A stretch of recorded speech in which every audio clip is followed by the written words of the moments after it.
Today I'm making bacon cheddar mashed potatoes. First, I'm going to do some prep work, so I'm going to cook a whole pack of bacon on a lined baking sheet and then bake this at 400 degrees for 20 minutes. Now on a cutting board, I have 8 small yellow potatoes that I washed. Now I'm going to peel them and then chop them into chunks.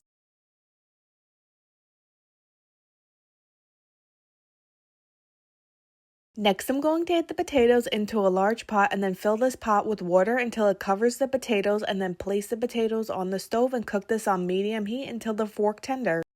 Once the potatoes are done cooking, I drained out the water and now I'm going to mash up the potatoes with a potato masher.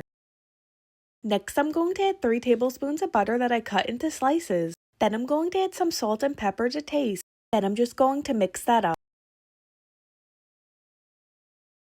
Then I'm going to add a half a cup of heavy cream and a third of a cup of sour cream and then mix that up until it's combined.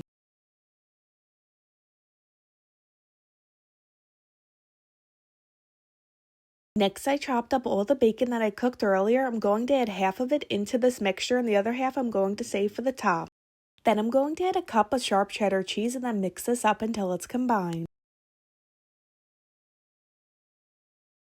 Next, I add the mashed potatoes into a bowl. I'm going to sprinkle the rest of the chopped bacon on top and some more sharp cheddar cheese. Here's an up-close look at the bacon cheddar mashed potatoes.